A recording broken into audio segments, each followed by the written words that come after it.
Welcome back to my channel, sports fans. Okay, let's get into this one right here. This guy you see on the screen is responsible for destroying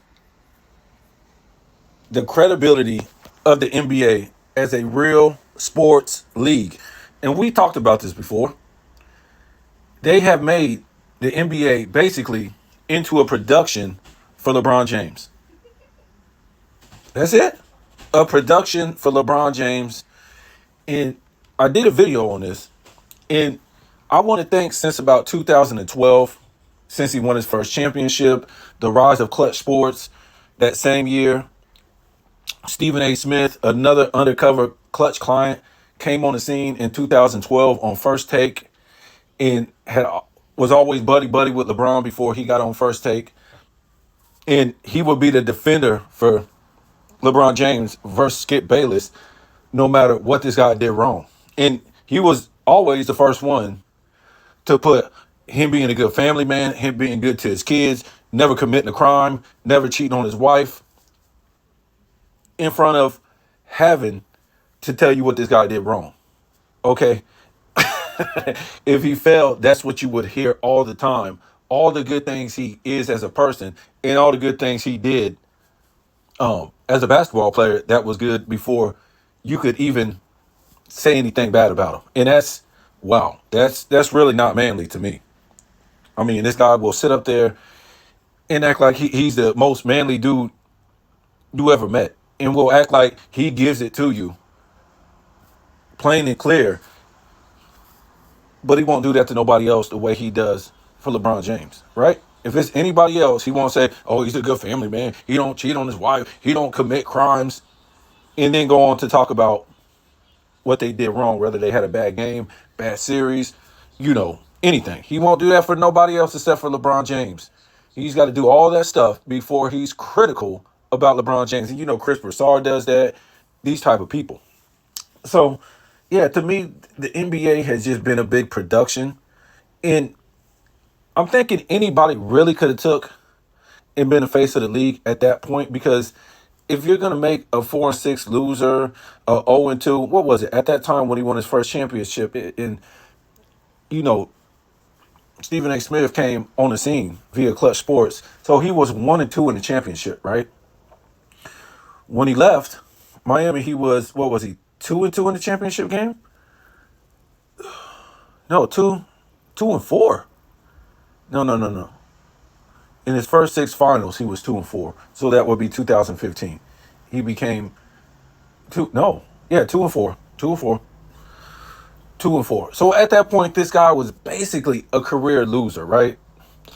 And it was a good thing Steph came on the scene and won those back-to-back championships in 2015. Kind of like revived the NBA, because we seen a guy like LeBron James. He really had no intangibles for basketball. He really had no killer instinct. He really had no overall game. It was just charging the lane and doing dunks and layups. A fake Magic Johnson with 7 assists. I mean, the guy had he had 2 more assists than Michael Jordan, and he was considered a Magic Johnson-like type of guy. So imagine if Magic Johnson only had 8 assists in his career. This would be like greatness, right? In this LeBron era, right? If Magic Johnson played in this era, this would be considered greatness as a point guard. It's just ridiculous. And then his 7 rebounds, 1 more rebound than Michael Jordan, and they use this stat, behind his 27, 7, and 7 stat line, but they never mention his rebounds. Never. They never say nothing about this guy's rebounds. It's just his assists, right? And assists they're okay. They're good. They're good, right? They're not on par of the great passers. Jason Kidd, Magic Johnson, John Stockton. I mean, Chris Paul, we can go on and on. It's not elite. And they try to make it 7 assists is elite. But yeah, they downplay his rebounds, which is just ridiculous. 7 rebounds for a guy that's 6'9", and the biggest guy on the court, size-wise. Come on now. And all these guys winning scoring titles over him. So, I don't know, what's it been? 20 years that somebody has won a scoring title over this guy? How does that make any sense? 20 seasons, there's been somebody who won a scoring title over this guy. Not to mention assist title too. Was it 20 years? There's been somebody else. So I'm saying all this to say this. And again, yes, good thing Curry showed up and won back-to-back MVPs in this guy's prime. Could you imagine a guy winning back-to-back MVPs in Michael Jordan's prime? Guess what Michael Jordan did? You ever heard that song, Take Money? You ever heard that by Tupac? He took the Biggie song and it was Get Money. And Tupac said, hit him up song, right? And he said, take money. Guess what happened? Michael Jordan took money, right? They gave that MVP to Charles Barkley in 1993. What did Mike do? He took it personal. He took that personal and went in and scored 41 points per game. He took that personal. So, what was it? 97, Karl Malone wins the MVP, and Mike takes money again. So Mike took it personal and went in there and got that championship, right? Even on a flu game, even on the last shot, a game winner. What was that, in game one? Look, man, Mike is going to take it personal. LeBron isn't going to take it personal. A guy wins back-to-back MVPs in LeBron's prime? Get out of here. And guess what? This was one of the MVPs. Well, that was off of getting blown out by a record margin in 2014 against San Antonio. The old team, right? The old team. Nobody on that team was young except for Kawhi, right? At that point, nobody knew who Kawhi was. He was like a role player, and he outplayed LeBron James, basically. So coming into the 2015 season, you have something to prove, especially with your new super team. You should be winning the MVP, right? And when was it 13 or 14 that he got so-called cheated out of a defensive player of the year? Okay, are you going to take money the next season and say, look, I'm going to get me 100 blocks. I'm going to get me 100 steals and show people I'm no joke? What does he do? Nothing. Nothing. Nothing. When I tell you guys, this guy really doesn't have the motor of greatness, he really doesn't. He needs these super teams, and he's always playing in the middle. Even when he has these super teams, right? He doesn't want to be like, Michael Jordan or Larry Bird, Magic Johnson, and getting the number one seed in the conference every damn year, right? This is what these guys want to do. Go back and look at the 80s in the West. In the 80s, look at the Celtics in the 80s in that conference. In the Lakers in their conference in the 80s. What was he doing? Getting the number one seed just about every single year. That's what the Bulls were doing too on their three-peats. Just about every single year, they had the number one seed, right? So they never let their foot off the gas. What does a LeBron James super team do? Well, they might get it 1 year and then let their foot off the gas. These guys don't want to play basketball. They don't want to go full throttle because they don't have that kind of stamina. They don't have that engine. They can just they know the league is kind of weak, right? The East. So they can play somewhere in the middle. I think 1 year, but they had 3 or 4 seed and still made it to the finals. It was so ridiculous. That Miami Heat team only had the number one seed one time. That Cleveland super team only had the number one seed one time. That's ridiculous. But yet, the Cleveland team he was on the first time had the number one seed in back-to-back seasons. So you could tell back then he was more about greatness. Did he have the overall game? No. But those teams were defensively and offensively great teams. In 2009, 2010, they were up and coming. And you can see it in 07, 2008, 2009, 2010, that these teams were about business, right? Once he got to Cleveland, back to Miami, it was no longer about business. It was about playing around, having fun. Because as you look at this commissioner right here, this guy doesn't have to be about business no more. They can just say what they want to say in the media and make this guy a star. Anything he does wrong, it'll be somebody else's fault. Or he didn't have enough help. Or this team was better. Or this and that. This is like excuses for your children when they're young. Or they make up excuses. This guy, since he has been in Miami, has never had to face the music from the media.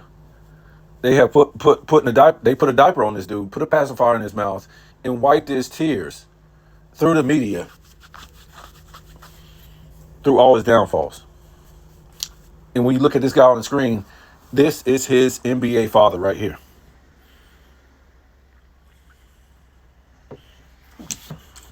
That's his NBA father right there.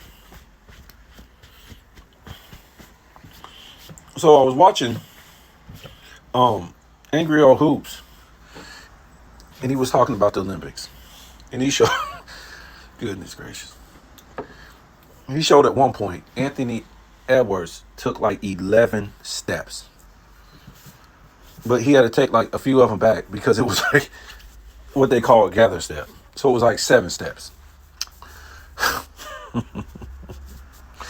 And then he shows this video of Dwayne Wade making excuses for players and basically lying about what he's seeing on the court. And I've talked about Wade since he's been doing Olympics. And this is what I'll tell you about these stories.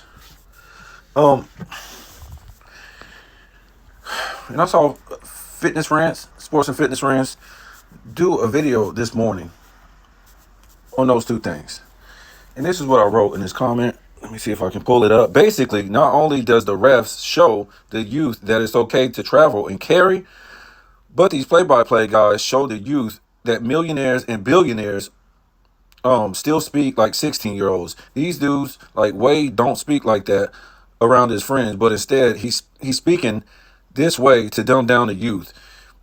And LeBron does the same.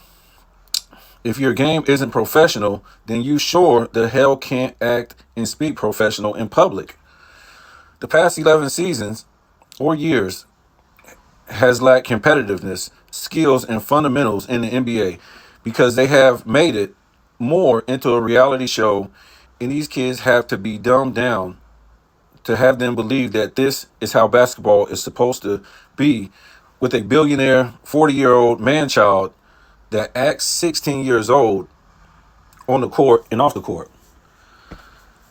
So look, we've talked about this before.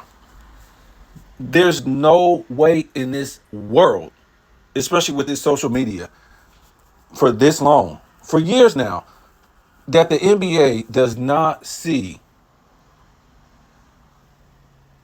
all this traveling, all this carrying on social media for years, let alone with their own damn eyes from the refs.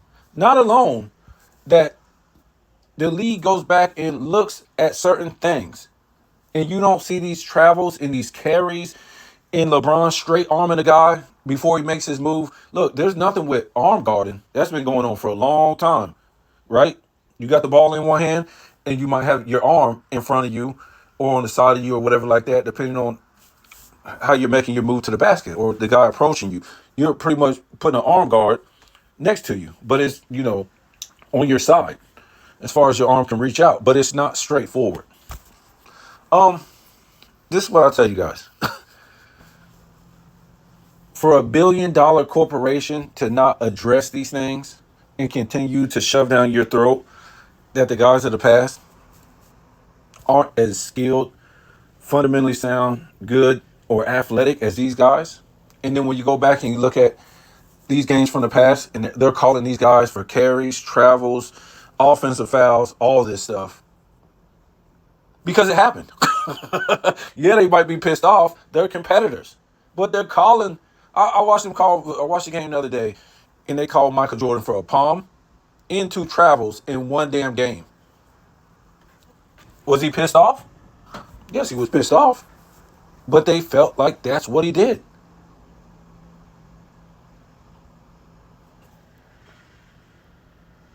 Rarely.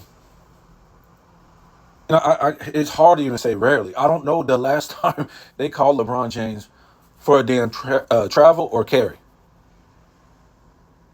or offensive foul while he's stiff arming his way down the lane or throwing elbows in your face. But many times I see they call that on the opposing team when they think they did it. It's really not they really don't call it a lot on the opposing team as much as they should, but at least they do. And they damn sure don't call it on the Lakers, right? So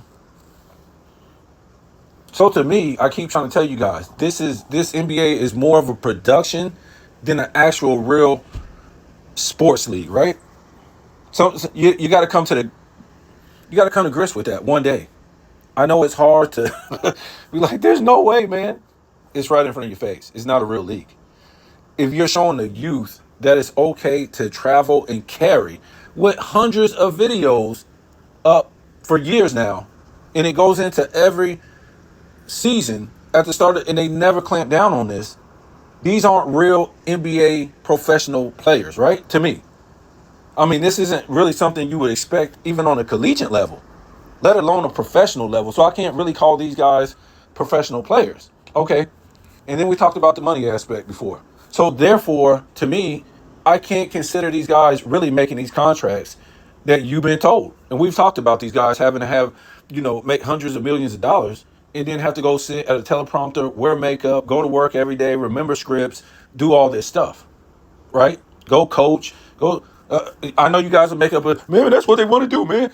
These are people who make up excuses, like we were talking about earlier, for your children. Or you make up excuses because you don't want to use your brain to say this don't make no sense. You won't have to do some of the stuff that these guys have to do with podcasts and stuff. Am I saying they don't have money? I'm not trying to say that. I'm trying to say that they never made the money that you've been told, right?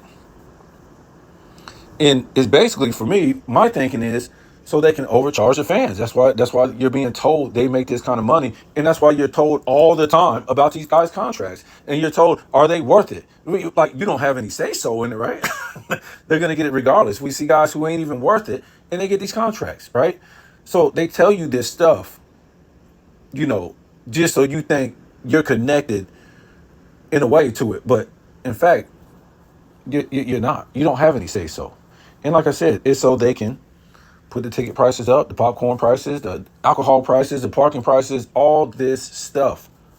So, like I said, this to me, it's not a real sports league no more, to me. And people say, man, it might have been fake all the time. I don't know. All I know is that these guys are bad actors. This stuff is all in your face now. There's no rules. When the referees aren't refereeing no more, it's over. You cannot miss people carry and travel 3, 4, 5, 6 steps every game. 3, 4, 5 every game. Straight on to somebody's face, all this every game. It just doesn't add up, bro. It's not a real. These refs are staged. I hate to say it. Don't. Like, if you say it was fake back in the 80s and 90s, at least be good actors today. If these guys were acting back then, man, give these guys about as many Oscars as they want per year. Because they damn sure acted it out pretty good. And they weren't carrying, they weren't traveling, they were playing games, they weren't load management, they weren't talking unprofessionally. They didn't diss other players. They didn't have podcasts and be on the radio dissing other players every single day. I mean, not other players, past players.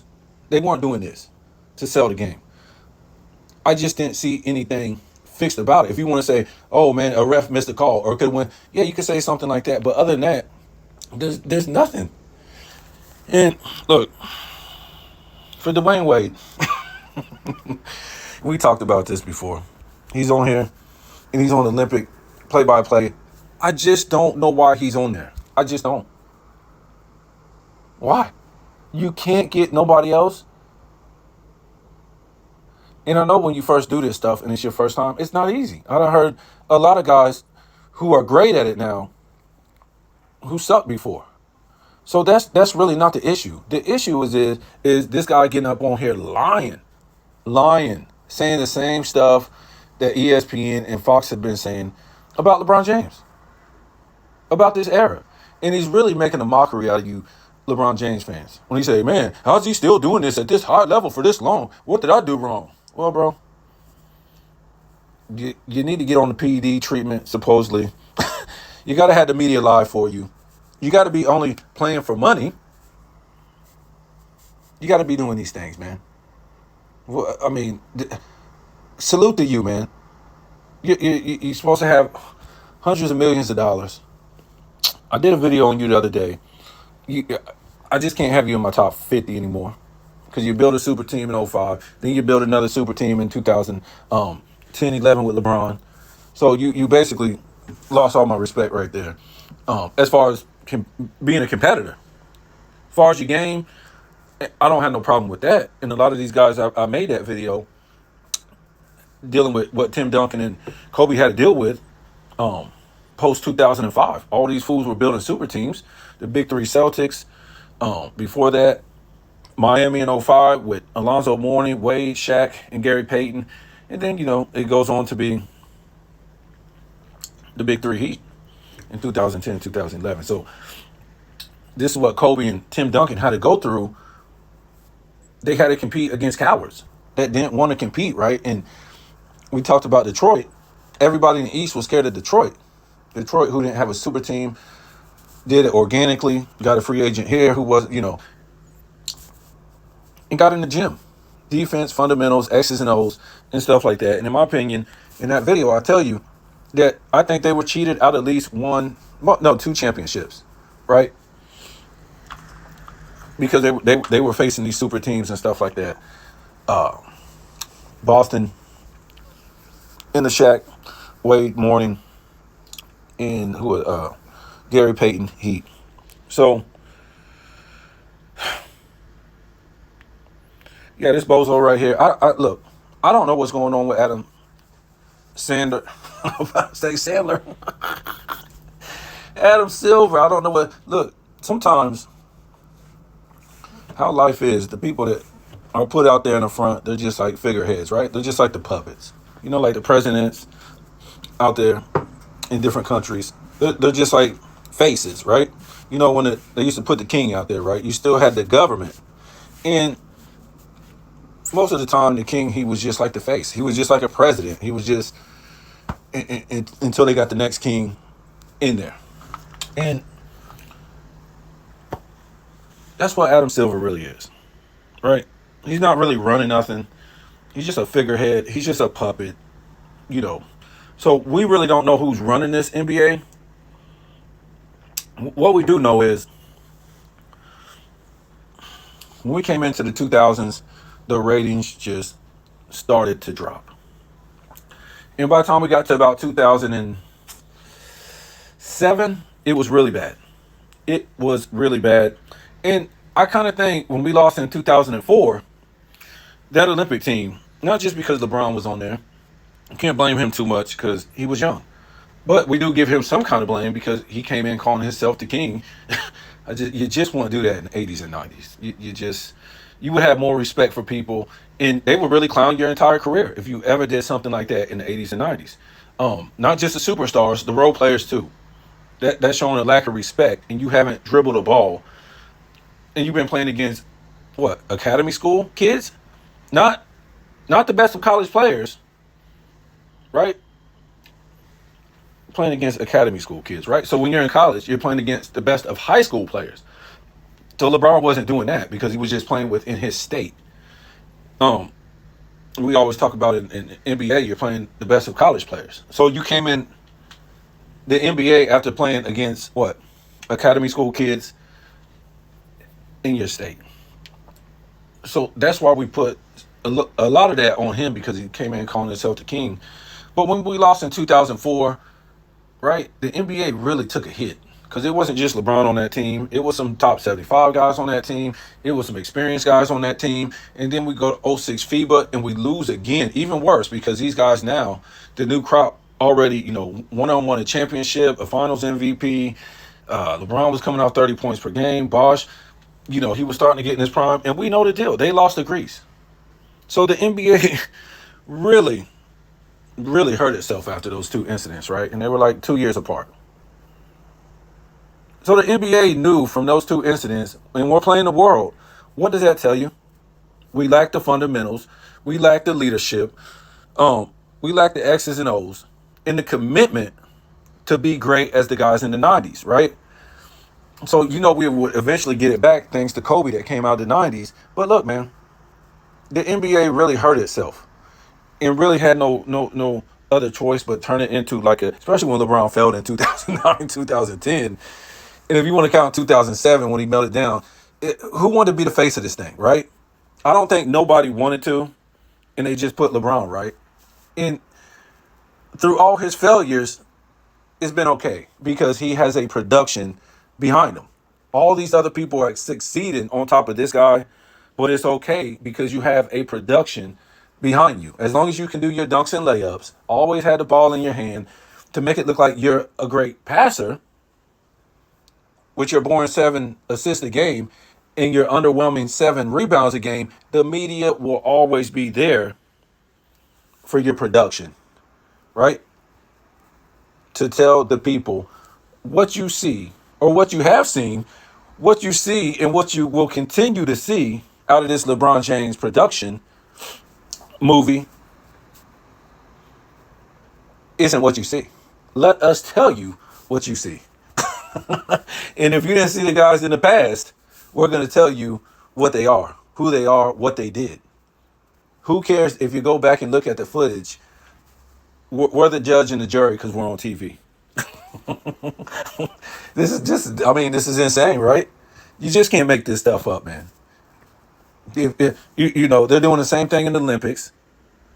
This guy's acting like a man child at 40 years old instead of acting professional, flexing on people, carrying, traveling. They're not talking about the team when they save him. 6 turnovers per game he had through the first 2 games, 1 for 7 through the first 3 games from the three-pointer. Everybody's shooting silky smooth from the field, and this guy is doing dunks and layups as the savior. And you can't do nothing because he's going to stiff arm you, and the refs ain't going to call it. Tell me what you think.